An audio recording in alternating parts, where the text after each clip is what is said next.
The Green Crow Inn, a novel by Derek A. Kamal, read by Kelman Friedman. Chapter 6. Ward Signs and Fried Eggs. As it happened, my first few days of honest work at the Green Crow proved more exciting than the norm. The next week glided by in a haze of mundanity, save one event in particular. Meal services came and went smoothly, as did the guests. Often my duties tending horses were set aside as needs arose within the Green Crow, and so I learned how to make up a bed properly, and to carry a tray laden with tea up 2 flights of stairs, and to, how to put it delicately, properly unburden a full thunder mug. And I refer not to ale. However, 2 days following the visit from the Dads, the morning began with an unusual arrival. The regular turnover of guests was to be expected, I suppose, but this particular morning was particularly slow. Only 3 guests in total inhabited the Green Crow, and the 3 horses in the stable teased an easy morning of chores for the hostler. I'd taken to calling myself this in private. 2 were brushed and fed, with 1 to go. The last was a black palfrey, his sheen easy to see in the morning light that cut through the slats of the stable wall. Even a novice such as myself could tell that this was a riding horse of the first order, well loved and seen to. It made me happy somehow, so much that I found myself reciting poetry to the gentle beast. Such times as these the few have seen, and we the rest remain alone, yet together arm in arm and burdened, whether along as folk of stone. I paused mid-brush and wondered where that had come from. "Your prose is rubbish," said the horse in a strangely high-pitched voice. Wait. I squinted, clearly not awake yet. "Better stick to hostelry, or you will die destitute and alone." When the horse refused to account for itself, and when it came to me that it had spoken without shifting its mouth, I noticed movement at the edge of the stall. The grotesque bulge that was Furrier's head appeared grinning in the doorway. He guffawed violently and then stood quiet, as if waiting for me to respond to his sophomoric joke. When I refused, he got to the point. "Boss says to get to the bar." "Why?"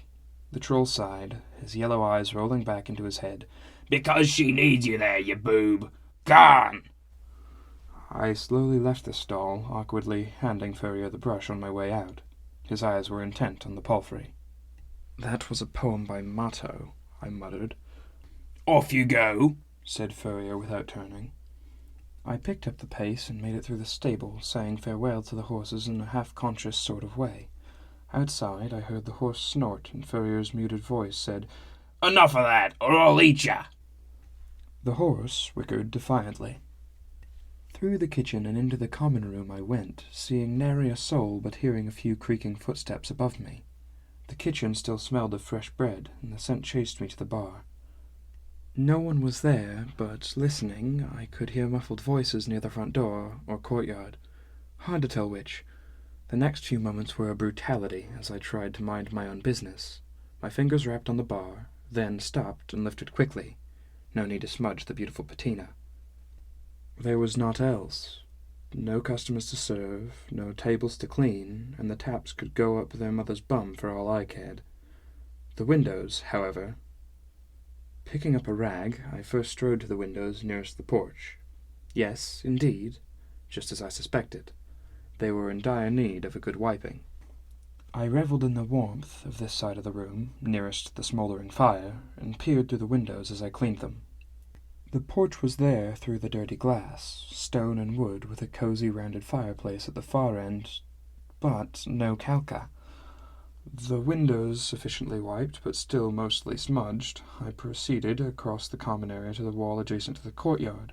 A portrait looked down on me from the wall with dispassionate judgment. I'd not paid special attention to this one, the image of some minor royal or cult figure or celebrity chef I didn't know.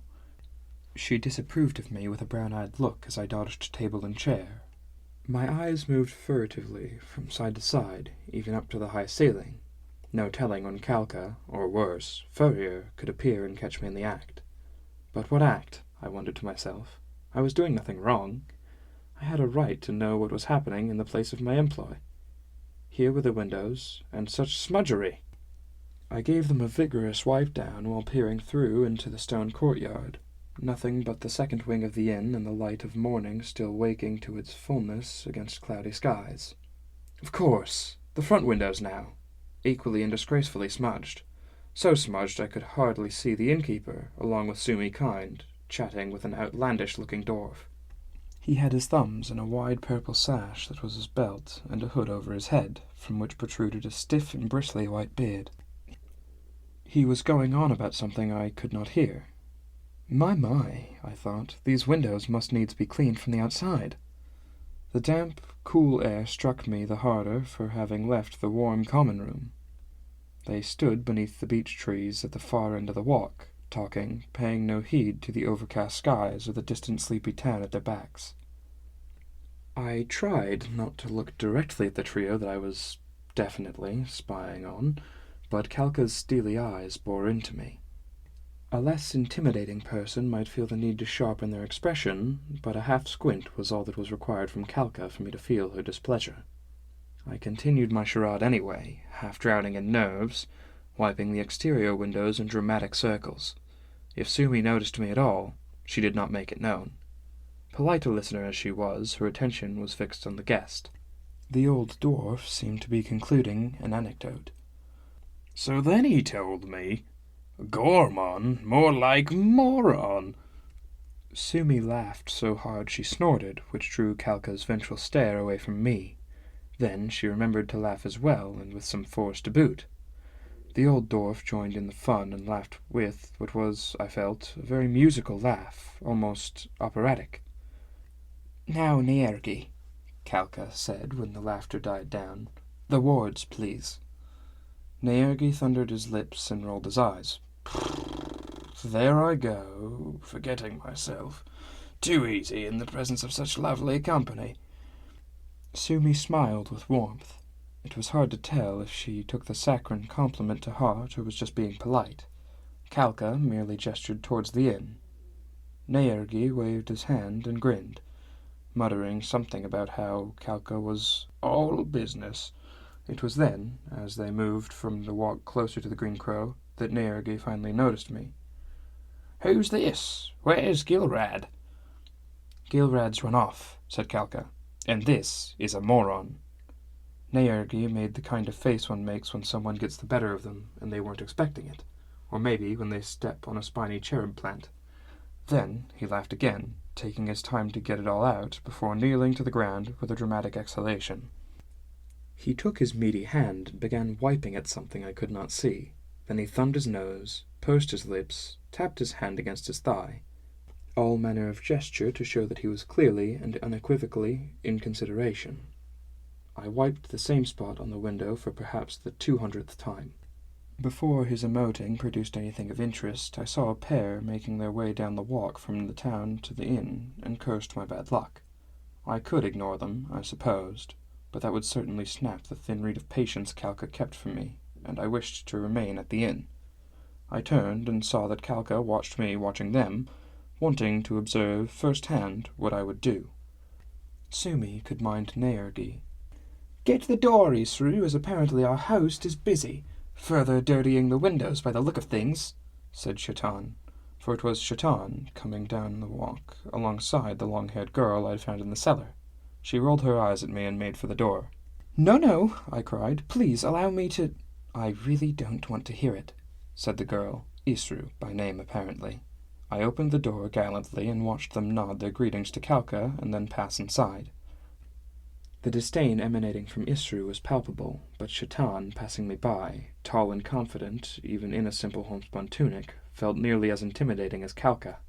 I followed them in and immediately ground my teeth, for the Gomels were there, elderly husband and wife both, seated and looking round for someone to serve them. "Mrs. Gomel," I said, "do forgive the wait. I didn't know you were taking breakfast in the common room today, the very last morning of your stay with us." The old woman smiled pleasantly. "You didn't know because you didn't ask, my little Skipperkey. Oh, isn't he just like our little Fluffy?" Her husband looked sympathetic as she dabbed her eye, moved as she was by the memory of a former pet, apparently. "Fried eggs, please," he said, "and tea and bread and jam." "Certainly," I said. "Eggs for us as well," said Shaitan, "in case you were wondering." "And small beer," said Isru. I thought to mention the time, then thought better of it, instead saying, "Of course," with feeling. I made a dash for the kitchen and found Furrier. He looked ridiculous hunched over the stove, but there it was, the troll was cooking eggs. There was also a pot of tea set on the center counter. "Scarper," he said, and didn't look up. I grabbed the tray that contained the rough, dark pot and cups and took his advice to leave, making for the bar. Staring at the taps, I tapped into my own experience, calculating the odds of which one would pull the small beer while formulating a really crushing remark for Furrier.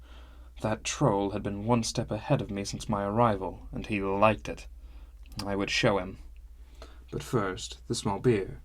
Never understood the point of the stuff. Thick, porridgey ale with hardly any kick. But I suppose it was a nice resort if you were a girl in your teenage years wishing to appear strong and wily. I found it on the second try. One lap round the common room and both tea and beer were deposited. There were no additional patrons, thankfully, so I could use the back half of my go round the room to finalize the traumatizing insult with which I was prepared to butcher Furrier. I slipped back into the kitchen and said with cool confidence, "You know, you might be as tall as a Gorman, but you're really just a moron." Furrier was gone, having left 3 plates of eggs and a board of bread with jam. I sighed. A new guest was at the bar, and the other patrons were finishing their eggs when Kalka and Sumi entered with Naergi in tow. He was still chattering, if you can believe it, and still red with laughter. "I'm telling you, the wards are in fine working order, Kalka," he said. "But I am a gentle dwarf who honors his agreements and will happily replace them if you truly wish. I see no way this fellow you describe could have brought magic in here." "Magic?" I practically shouted across the room. Kalka closed her eyes as if hoping I'd go away. "Yes, my boy," shouted Naergi, also across the room. He waddled to the bar while Kalka checked on the guests, ensuring I'd not completely ruined their morning at the inn. "Oh, he's such a fine skipper-key," I heard the aging Mrs. Gomel say, and wondered at the comparison. I don't remember ever being called dog-like before. "Magic, my boy," Naergi snapped. "And red wine, if you know what I mean." His eyes twinkled as he waited for his meaning to take hold. Yes," I stammered. "Snail shell?" "Valky's blood, if you've got it." "Well, that's... Oh, let me serve you something truly special."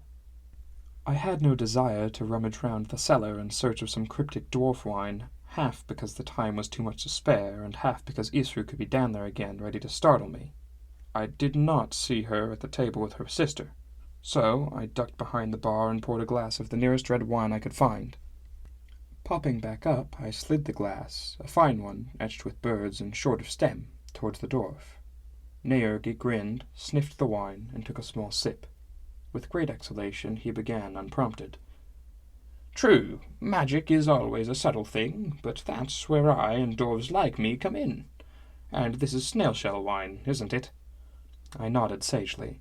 "Well, I'm happy to catch you up as the new one here at the Green Crow. Yes, magic is subtle, but my wards are just the thing. For you see, all the great dwarf homes have in their keeping a particular league of people called keepers." I tilted my head. "These keepers are beholden to certain knowledge that even the most skilled crafters and magicians of the world know not. I should know. I used to be one." He took another sip to dramatize what was no doubt an important fact, but it was one that did not resonate with me. I didn't know a keeper from a hole in the ground. "We have magic in the capitals," I offered. Sumi slid behind me, fetching something from the bar, but minding her own business. Kalka was deep in what looked like a cheerful task with Chatan. Isru had reappeared and was brooding over her small beer. The chatter in the room provided a nice droning backdrop to our conversation. Certainly, said Naergi. "But there's magic, and then there's magic." "Is there?" "Yes, indeed, and I should know. I expect you're thinking of the King's Advocates, no?" "Well, those advocates certainly have magic, 'tis said, but I reckon it's mere myth and parlour tricks." "But nobody ever sees the advocates." "True magic is more subtle. So I've heard. And my wards can detect any such art and give warning as it passes by. Your clever employer paid for my services some years ago, and as such, there could not have been real magic done in the Green Crow. Calca said, Naergi, but was unable to finish as yet another voice joined the discussion. Weren't magic, said the other fellow at the bar, a dad. See? Shouted Naergi with a laugh and a sip. Now Calca was at the bar, having excused herself from Shaitan. She asked the dad, What do you mean, Joimer?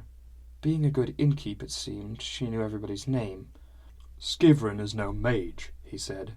He just wishes he was. Go on, said Calca. Joimer cleared his throat and slid his empty teacup forward. Calca's face was stone. Seriously? Joimer nodded with seriousness. Calca sighed and slid the cup my way. Without looking, I slid the cup to Sumi, an arm's length away. No, said the dwarf firmly. I dashed to the kitchen and put the kettle on and raced back, not wishing to miss what Joimer had to say. This was proving to be an informative morning after all. Skivrin is no mage, but Elgad's dad. Now he truly was, Joimer was saying. Naergi scoffed. It's true, said Calca. Joimer's expression turned curious, but he remained on track. So Elgad always had stories about his old dad going on adventures and such, even floated the idea of going adventuring himself after a few drinks. Now Skivrin took these serious and got it in his head that he'd be a great magician, one travelling the countryside hedge-like, gathering fame and riches. I thought he was just sick of being stuck at home or tired of wood-going, but no. He truly wishes he had the art in him. Since he don't, or leastways can't find it, he's taken to tricks like the fire thing he did the other day. Knew it, muttered Naergi. Wow, I breathed. So he has contraptions to make it look like he can perform magic tricks. Illusions, said Joimer. His words. Skipper Key, shouted Miss Gomel. I turned my face to hide my sneer, then walked to a table. Naergi, I do mean to verify what Joimer tells us, said Calca. But if it's true, then I am sorry to have wasted your time. I'm happy to pay any fee for your trouble. The old dwarf raised his hand.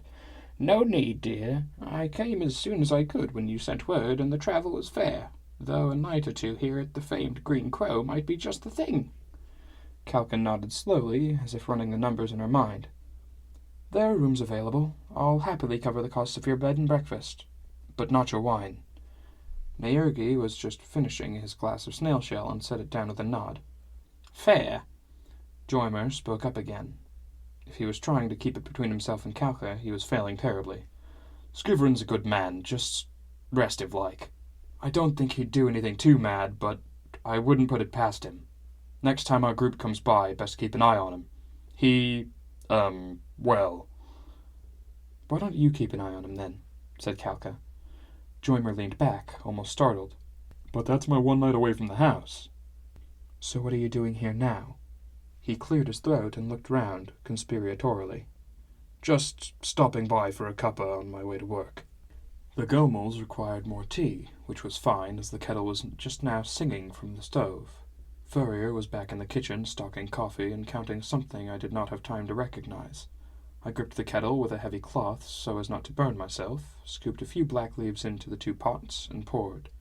I was certainly more a drinker of coffee than tea, but the aroma was undeniable. The tray rested in my hand, and I noted my comfort with it as a server whose skill was on the rise. This whole business, me working here at the Green Crow, might last after all. Having told us all he had to tell, Joimer sipped his tea unenthusiastically, seemingly unconcerned with the timing of his arrival to work. Mr. and Mrs. Gomel took their ease now that they'd finished their food. They were in no hurry to return to the road. The elderly couple was on some kind of tour in their twilight years, apparently making northwest for Pranay or some other Gindi city next. Calca was once again wrapped in an exchange with Shaitan. Tea deliveries complete, I settled behind the bar and watched them. Sumi appeared. I sensed, rather than saw, her tidying up. Mugs were hung in their places behind the bar, glasses stowed away, bottles of house specialties placed in convenient locations. But this was all tangential and intuitive, for I was far too fascinated by Calca and Shaitan. The stodgy innkeeper seemed relaxed, almost happy, speaking with Shaitan.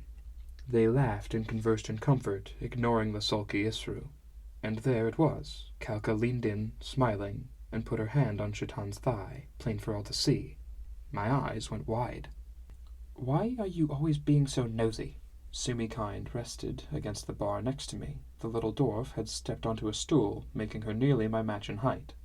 I turned my head and met her large, winsome eyes. Even irritated, she was dazzling. "I suppose I've always been curious." "It is unseemly," she said, her tone rising, "to not be minding one's own business, to be appearing incapable of orderliness. Perhaps it's better for you to be staying among the horses. They do not gossip so much." And with that, she turned and retreated to the kitchen. I was taken aback. Certainly, I was curious, some might even say nosy, but unseemly? No, this required further discussion. Leaving the common room unattended and passing once again into the kitchen, I did not find Sumi kind, but Furrier. He held a list in his hand and was about to make for the stairs to his office. On his way up, he looked at me and said, "Moron!"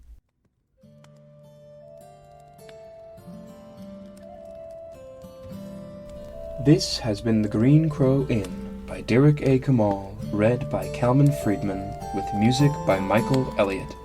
To find out more, including how to purchase your copy of the novel, please visit shorelessskies.com.